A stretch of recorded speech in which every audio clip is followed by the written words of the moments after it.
Hey there, I'm Jen Hudak, co-founder of Escapod Trailers. We are out here at Overland Expo West in Flagstaff, Arizona, and are so excited to finally have a TOPO2 here for in-person viewing with a finished interior in the cabin as well as the galley. We're gonna go ahead and give you a little walkthrough of this trailer today. One of the main key features of this trailer, and certainly something that distinguishes itself from the original Topo, is the single-piece fiberglass shell. We were able to reduce the weight of our trailer while increasing the overall size. We could bring the body over the wheel well about 6 inches, increasing the interior cabin by about a foot, making a really spacious interior cabin. You can also see a 2.5 foot by 5 foot stargazer window that we have in there. That also allowed us to increase the interior width without increasing the overall width of the trailer. So space between the outside of one wheel to the other is the same as our original Topo at 7 feet.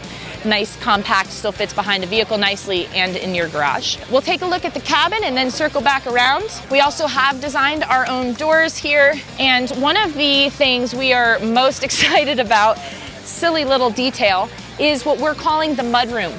So on either side here, we have about a 5-inch space where you can store your shoes as you're getting into the trailer. You can hang a bulky jacket. If you're wet from the rain, it's all going to be nested inside of HDPE, so this is really weather and element resistant.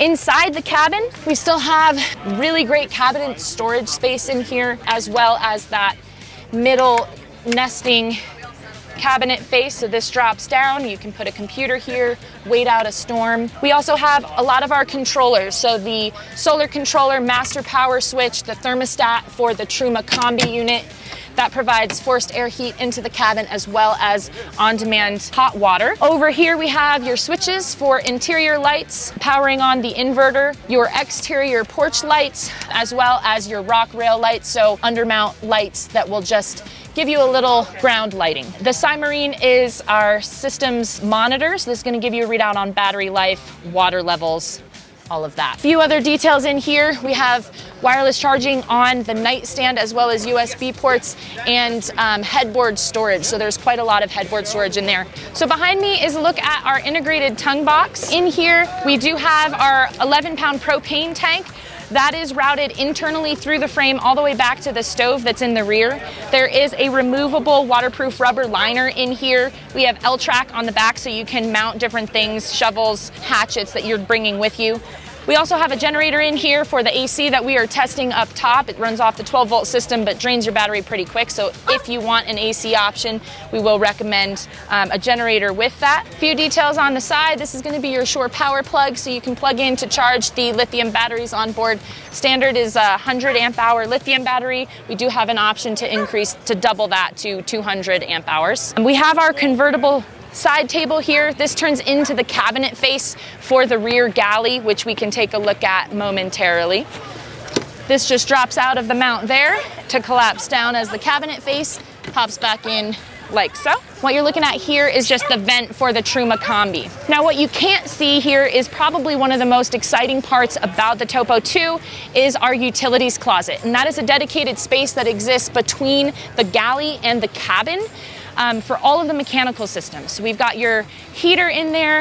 If you opt for an inverter, it will be in there. Your batteries, your water tank, and all of the plumbing are inside of the insulated cabin. So what that allows is extended use of your trailer. So even if it's dropping down below freezing overnight, as long as you're keeping the cabin temperature above freezing, you don't have to worry about pipes freezing or damage to your system. It'll also allow your batteries to run longer and really just increase the durability and longevity of your trailer over time. All right, so the galley of the Topo2. This is pretty exciting stuff. We were able to put a sink in this trailer once we moved away from having any structural wood components, and we could figure out a way to optimize the design in the galley to fit both the stove and a sink. We decided we had to go for it. The Topo2 will come standard with a sink. It also has hookups for a shower. There will be a shower included. That'll mount onto the exterior over here. The stove is in a pull-out drawer, and then beneath the stove is actually another pull-out for silverware and utensils. utensils and such. This fits a Yeti 75, a Tundra 75 liter cooler. It will also fit an ARB 63 quart fridge freezer. Everything will be wired and powered for a fridge freezer if you want one, so you can start out with the Yeti and change your mind down the road. You'll also see some clever knife storage that we have back here behind the sink. These are all on magnets, so you can prep all your food. And then, as I mentioned, the table on the side will turn back into the cabinet face and store here when you're in transit. And this cutting board comes in here to cover this up when you're on the road. This is a modular system here, so these panels can slide out. You can buy as many of these as you would like, so you can move this around, change the space depending on what you have that you want to bring out on the road with you. One thing I mentioned earlier was that utilities closet. The galley is where you will access anything. If you ever need to change a fuse or service your batteries and check on the inverter, you can get to that through an access panel behind here. The Truma Combi is back here behind the access panel here, and then the water heater access panel is behind the Yeti cooler. One of the beautiful things about this, again, not only from a functionality standpoint, but in aesthetics, it's a much cleaner look of a trailer. You don't have to bolt anything onto the outside. Everything is protected and tucked away inside of the trailer. So a few final details about this trailer. It will come standard with the crossbars that you see up top, as well as a 6.5 foot by 8 foot Roam awning. You can upgrade that to a 180-degree awning if you want. We also have the Freeride suspension system. It's our proprietary in-house design trailing arm with shock and spring, so it controls both compression and rebound and provides 5 inches of independent travel per wheel. So it's an extremely smooth and capable ride. There's 23 inches of ground clearance on this trailer as is. If you add the undermount spare tire, that comes down to 19 inches, but it's still extremely capable. Hope you like what you're seeing. Head over to our site at escapod.us for more information about this. And thanks to GoTREADS for having us.